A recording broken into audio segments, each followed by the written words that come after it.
E eu preciso dar alguns esclarecimentos sobre essa carta de Paulo aos Efésios. Efésios, assim como Filipenses, Colossenses, Filemon, são cartas que Paulo escreve na prisão. E nessas cartas que ele escreve, muitas vezes ele cita pessoas. Nessa carta aos Efésios, ela é um pouco diferente, porque assim, ele não cita o nome de ninguém. É uma carta que não tem uma postura de ser uma carta endereçada apenas a uma igreja específica. Os estudiosos acreditam que essa carta não foi entregue apenas à igreja de Éfeso, que essa carta foi uma carta que circulou por toda a Ásia Menor. As igrejas todas tiveram acesso a essa carta. É uma carta encíclica, é uma carta que transcende a questão de uma comunidade. E essa igreja, a igreja de Éfeso, foi uma igreja que Paulo esteve com eles durante 3 anos. E durante 3 anos ele deu a vida ali. Quando a gente vai ler na revelação de João no Apocalipse, ele tem no capítulo 2 e 3 a citação das 7 igrejas da Ásia. E ele dá uma palavra para cada igreja. E quando ele vai falar da igreja de Éfeso, ele diz assim: você tem doutrina, você é trabalhadora, você é aprovada nisso, naquilo. Tenho, porém, contra ti que deixaste o teu primeiro amor. Ou seja, alguma coisa começou a acontecer nessa igreja que fez ela continuar trabalhando muito, mas ela perdeu sua essência, ela perdeu alguma coisa dentro de si. E então ela é exortada nesse sentido. Essa carta aos Efésios não é para tratar de pecado. Não existe um pecado nesse momento que essa igreja está cometendo. Não. Essa carta é para levar a igreja a entender de forma mais clara a graça de Deus e como que se vive o reino de Deus. Essa carta é para dizer, ó, está no reino quem faz isso, não está no reino quem faz isso. É uma carta de esclarecimento sobre a doutrina da salvação, a doutrina da santificação e o caminho da graça e do poder e do amor de Deus. Por isso hoje aqui, a gente vai ter oportunidade de pensar, estou no reino ou não estou no reino? E se estou no reino, estou vivendo do jeito certo? Ele está falando, olha, para ser do reino de Deus, tem que escutar a coisa certa. Para ser do reino de Deus, você não pode acreditar na coisa errada. O evangelho da verdade, o evangelho da salvação. Se ele está dizendo que tem que crer no evangelho da salvação, significa que existe algum evangelho que não é da salvação. O evangelho da salvação não é o evangelho que você só busca a sua riqueza. Não é o evangelho que você busca só a sua vontade. Não é o evangelho que Deus é seu serviçal e que você faz campanha e Deus então tem que dar para você o que você está pedindo. Deus tem que obedecer o que você está querendo. O evangelho da salvação não é o evangelho que começa no seu umbigo e termina nele. Eu não sou contra sonhos, comprar uma casa, um apartamento, um carro, fazer uma viagem, comer uma boa comida, comprar uma roupa. Não, ninguém está falando disso. Eu só estou dizendo que esse evangelho triunfalista, materialista, esse evangelho materialista gospel, em que o foco da vida são as conquistas humanas e o foco da vida não é servir a Deus, esse evangelho não é o evangelho da salvação.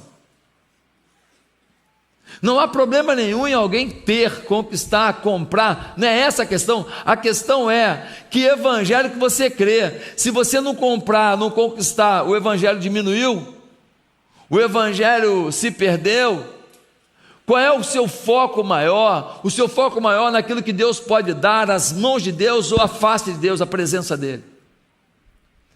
Ele fala, olha, vocês que ouviram, têm que ouvir a mensagem transformadora, não a mensagem clientelista, triunfalista, conformista, que perde a essência e se conforma com o mundo.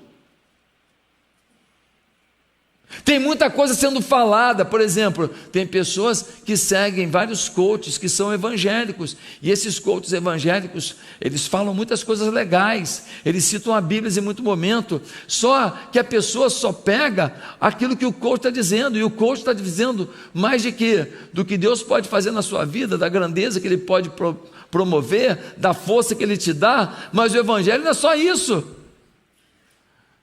Então essas pessoas acreditam no evangelho particionado, num evangelho limitado, num evangelho restrito. Quem está entendendo? Então ele está na igreja, tá. Ele dá dízimo, dá. Ele dá oferta, tá. Está salvo, não. Vai para o céu? Não. Tem a vida eterna? Não. Por quê? Porque ele crê num evangelho que é torto, que é distorcido, um evangelho que não é o evangelho verdadeiro. Crença são os valores fundamentais que você carrega. Crença é aquilo que funciona no automático. Quando você está numa situação, se ninguém te falar nada, é daquele jeito que você reage. Se alguém te falar, você vai reagir do mesmo jeito também, porque a sua crença é a forma que você age, é a forma que você se envolve com as circunstâncias. Qual é a sua crença? O evangelho não é uma filosofia, mas uma presença divina. O evangelho é a forma da gente viver. É a forma da gente viver. Será que nós estamos realmente crendo no evangelho? Mas tem uma terceira coisa que o texto diz sobre quem está no reino.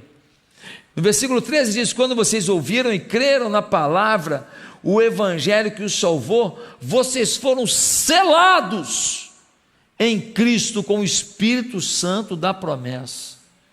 Irmãos, aqui tem uma coisa importante. As religiões pagãs daquela época tinham um princípio. Quando alguém era adorador de um deus pagão, ele era selado no corpo com a marca daquele deus pagão. Então havia uma marca, uma tatuagem daquele deus pagão. Paulo pega isso e faz um paralelo. Ele diz: olha, tendo ouvido e crido no evangelho da salvação, se vocês creram mesmo, vocês foram selados, só que no coração. Não é no corpo, é de verdade, é por dentro.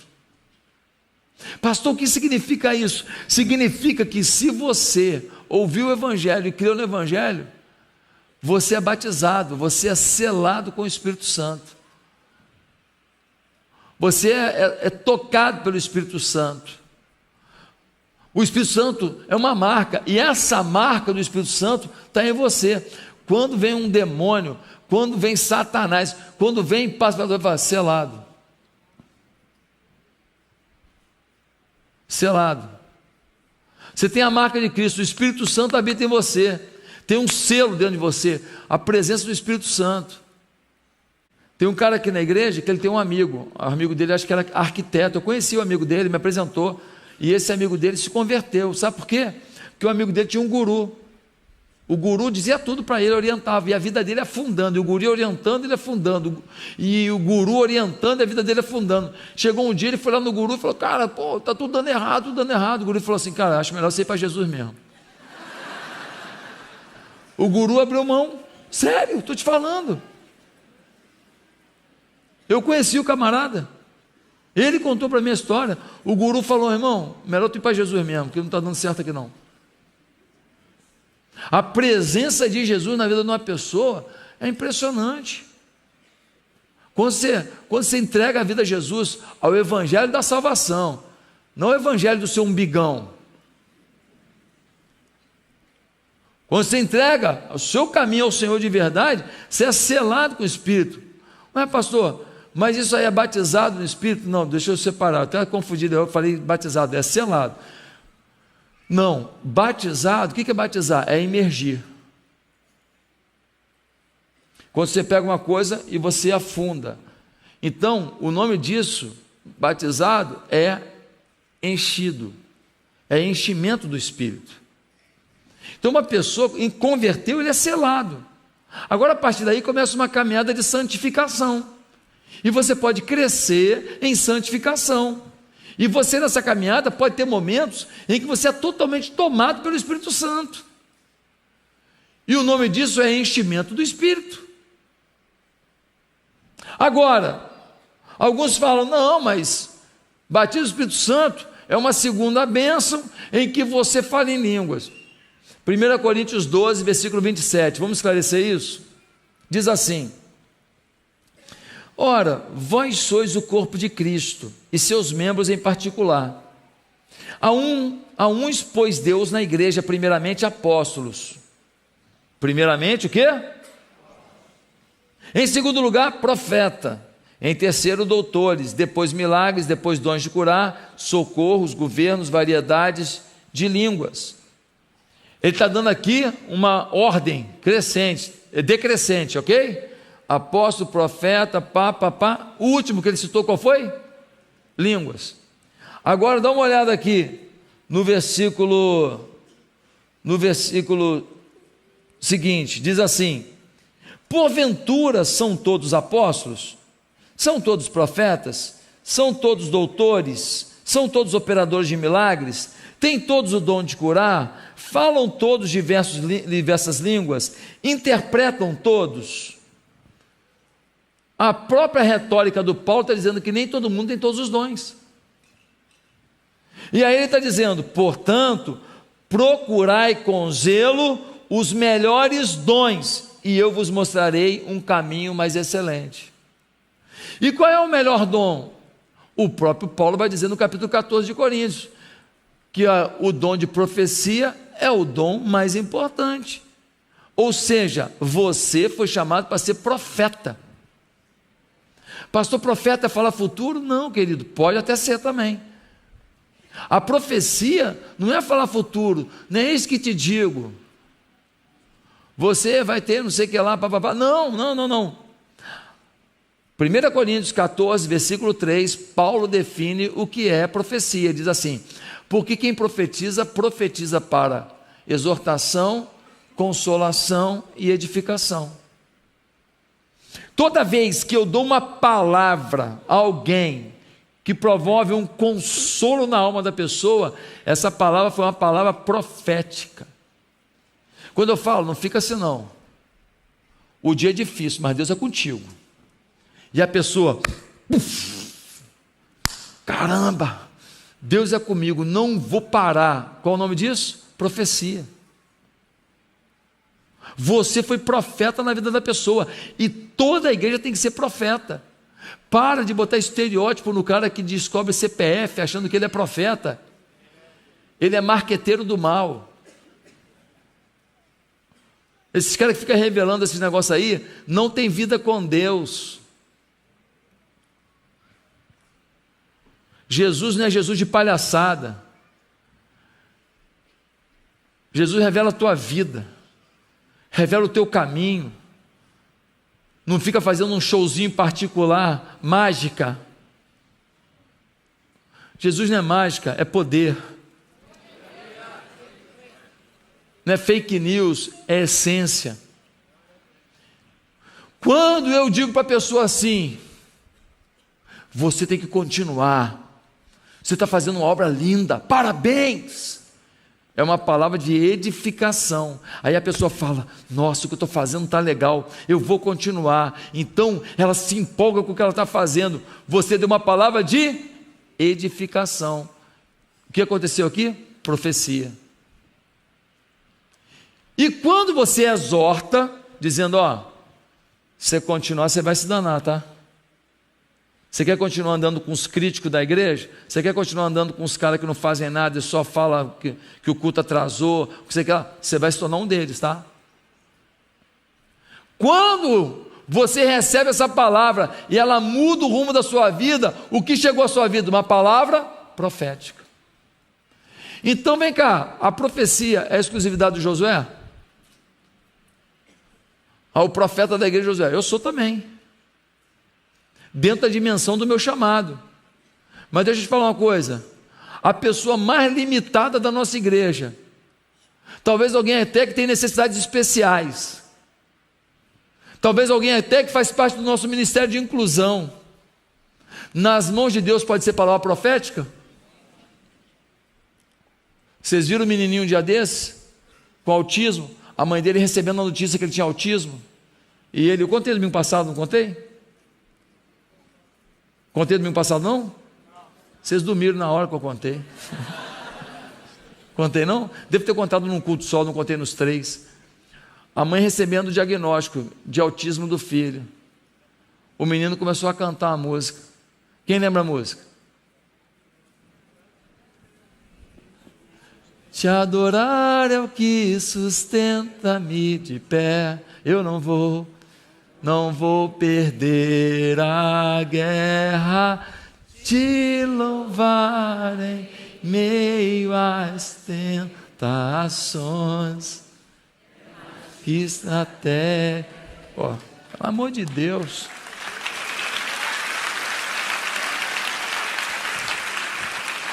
Pensa no moleque que eu não sei quem é que tem autismo, acho que sou eu. Pensa no moleque profeta. As nossas limitações humanas não roubam de nós a manifestação do Espírito.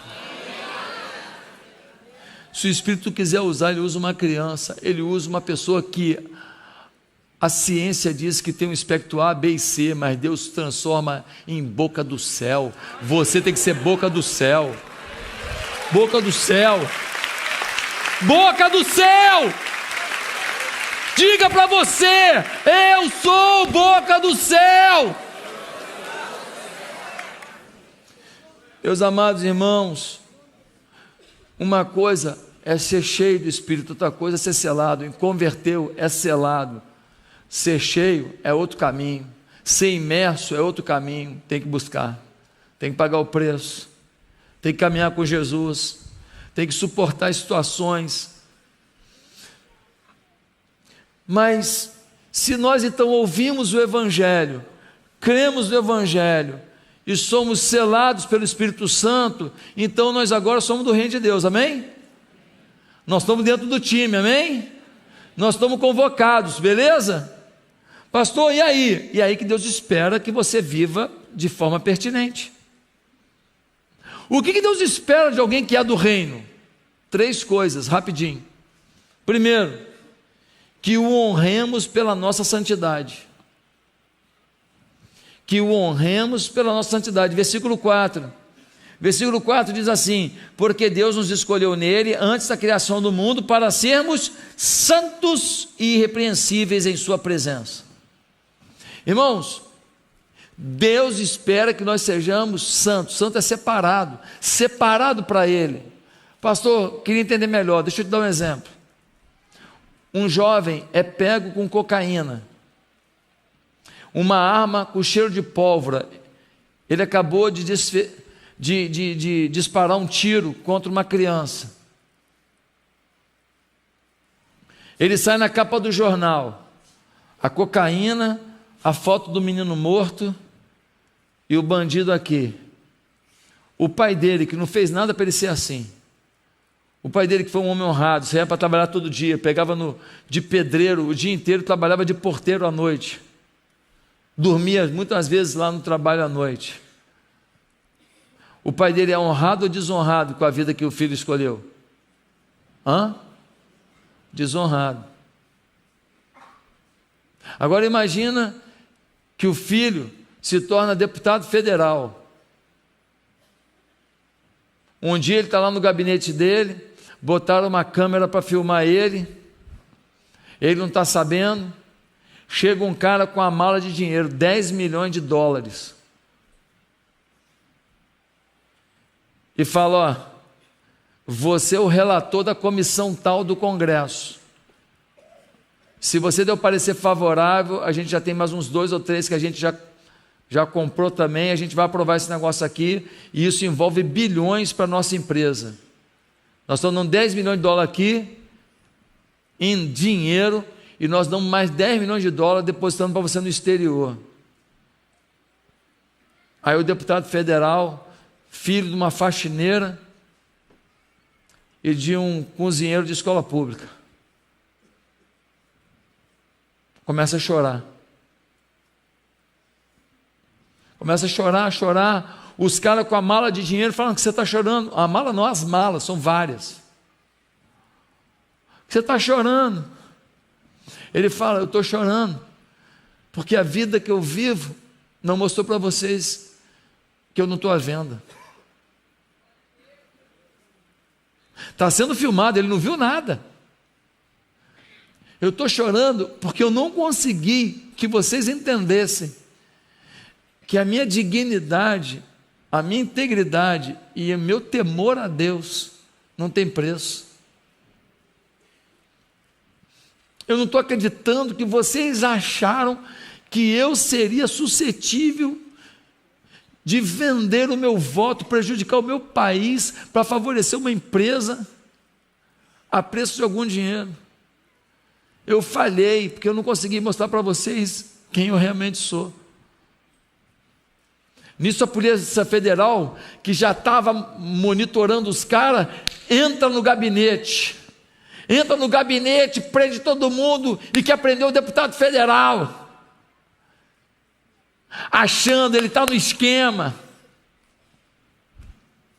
Mas vê uma câmera, e a Polícia Federal pega a câmera e bota para assistir, e depois libera para os jornais, e todos os jornais do país, e todos os principais jornais do mundo passam o vídeo de um homem que recusa 20 milhões de dólares por causa do seu temor a Deus. Esse pai foi honrado ou desonrado? O maior presente que você pode dar para Deus é a sua santidade. Depois da sua santidade, você pode dar para Deus as vidas que você ganha para Ele, mas o maior presente que você pode dar para Deus é a sua santidade, é o seu temor a Deus, é a sua vida que glorifica a Deus, é a sua vida que mostra que Deus fez diferença na sua vida, é o maior presente da sua vida. Todos os crentes são chamados para serem santos. Quando o mundo olha para o cristão, ele só espera uma coisa: um comportamento que lhe diga que ainda existe chance de acreditar. Quando o mundo olha para você e vê os mesmos pecados que ele comete, ele diz, a única chance que eu achava que existia, não existe, eles são iguais a nós. E é isso que está acontecendo no Brasil. O nível dos crentes é tão frágil, são tão materialistas, tão egoístas, são tão vaidosos, tão ostentadores, tão maldosos, tão preguiçosos, tão sem compromisso, que o mundo olha e fala, cara, não é verdade que Jesus muda, porque esse cara vive uma vida pior que a minha. O mundo olha para o cristão esperando uma chance de acreditar. Quando a igreja copia o mundo se desespera, pois por mais que alguns estejam no mundo, ainda pensam, um dia eu vou numa igreja, sim ou não? Quantas pessoas já falaram para você assim, cara, eu sei que um dia eu tenho que ir numa igreja? Alguém já te falou isso? Não, às vezes eu fico pensando assim, eu acho que um dia eu tenho que ir. Você convida e fala assim, ele não veio ainda, mas ele já falou para você que às vezes passa pela cabeça dele que talvez ele precise ir para uma igreja. O Espírito Santo está trabalhando, aí ele encontra um crente que não vive em santidade, ele desiste. Você sabe por que a gente não dá santidade para Deus? 2 motivos. Primeiro, temos uma percepção pequena do preço do nosso erro. Irmão, todo pecado vai ter consequência. Pecou é semente, vai colher. Olhou para o lugar errado, falou com a pessoa errada, fez a coisa errada, se envolveu com a coisa errada, respondeu da maneira errada, tem resultado, irmão. Nós pagamos um preço. Muitas vezes o fim de um casamento, muitas vezes o distanciamento de um filho, muitas vezes uma briga em família. Pecado, filho, na hora é gostoso, sacia a nossa vontade, depois o preço é alto. E o segundo motivo porque muita gente não dá santidade para Deus é porque temos pouca percepção do quanto é prazeroso uma vida em Deus. O segredo da vida cristã não é vencer o pecado, é desfrutar de Deus. O segredo da vida cristã não é pegar uma espada e falar, vem capeta. Não, o segredo da vida cristã é falar, capeta, nem vou discutir contigo, tenho que falar com o Senhor. Senhor, tudo bem? Jesus, que maravilha, que gostoso. Te adorar é o que sustenta-me de pé. Ah, Jesus, obrigado por estar aqui. Mas tem uma segunda coisa que Deus espera da gente quando a gente é do reino. Deus espera que o conheçamos em intimidade. Versículo 5 vai dizer assim: em amor nos predestinou para sermos adotados como filhos, por meio de Jesus Cristo. Deus quer que você seja filho. Filho deita do lado, filho vai para o colo, filho abraça, filho beija, filho pede conselho. Filho. A segunda coisa que Deus quer da gente é que você não pare onde você está, que você avance na sua intimidade com Deus, que você desfrute de uma intimidade com Ele que te faça perceber o que Ele está falando, te faça perceber para onde Ele quer que você vá, te faça perceber que você tem que parar de fazer o que você fez a vida inteira, não está dando resultado, não melhorou, está só piorando, e que você tem que ter coragem de vencer você mesmo para fazer. Talvez dar um não para quem sempre você disse sim. Talvez se afastar de quem sempre esteve perto de você só por interesse, não por você. Você tem que andar com Ele. Você ouviu, você creu, você foi selado, você é do reino. Então, você precisa, já que é do reino, honrar em santidade. Você precisa conhecer na intimidade, mas você precisa o exaltar com a vida que vive. Olha o que diz o versículo 6. Diz assim, versículo 5 e 6: em amor nos predestinou para sermos adotados como filhos, por meio de Jesus Cristo, conforme o bom propósito da sua vontade, e para o louvor da sua gloriosa graça, a qual nos deu gratuitamente no amado. O que ele está falando? Que você foi feito para o louvor da glória de Deus. Ou seja, você é alguém que traz exaltação na vida. Por isso que a murmuração não faz parte da gente. Por isso que o espírito de vitimismo, de mimizice, não faz parte da gente. Está tudo ruim e você está lá, vamos embora. Deus é comigo. Ele está falando, olha, você tem que ser uma expressão de adoração a Deus. Quem olha para você tem que decidir adorar a Deus. Por quê? O que é adoração? Câmeras em mim. Adoração é a sua resposta ao amor de Deus. A adoração não é a sua resposta às circunstâncias. A adoração não é a sua resposta às suas dores. A adoração é a sua resposta ao amor que vem do trono de Deus sobre a sua vida. É você reconhecer que por mais que você esteja na luta, Ele está contigo. Pastor, você teve câncer. Podia não ter, podia. Era a bênção de Deus. Pastor, você teve câncer, você podia ter sido curado. Podia. Era um milagre de Deus. Pastor, o senhor não viveu o milagre. Ei, o amor de Deus faz com que eu viva o milagre que Ele quer que eu viva. O meu milagre não foi não ter câncer.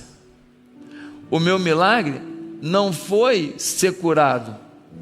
O meu milagre é perder uma suprarrenal e um terço da outra, e estar acordando 5 e pouca da manhã, 2 dias seguidos, e pegando avião para lá e para cá, e trabalhando, e chegando em casa meia-noite e pouco dessa madrugada, pregando na inauguração de outra igreja, e vibrando com Deus, e fazendo a obra de Deus, e sonhando com Deus, e conseguindo fazer exercício, e o meu cortisol em dia, com uma pelanquinha. Eu queria que o meu milagre fosse ter as 2 suprarrenais que você tem. Eu queria ter tudo que você tem. Aliás, eu já orei para Deus devolver minha suprarrenal. Eu já orei. Fazer um exame lá um dia, e nasceu. Único caso, Harvard, estuda o homem. Eu creio num Deus que faz isso. Mas o meu milagre não é do jeito que eu queria. O meu milagre é do jeito que o amor dele me permite. A nossa vida deve ser para o louvor da glória de Deus, não pela circunstância, mas pelo amor que a gente reconhece dele por nós.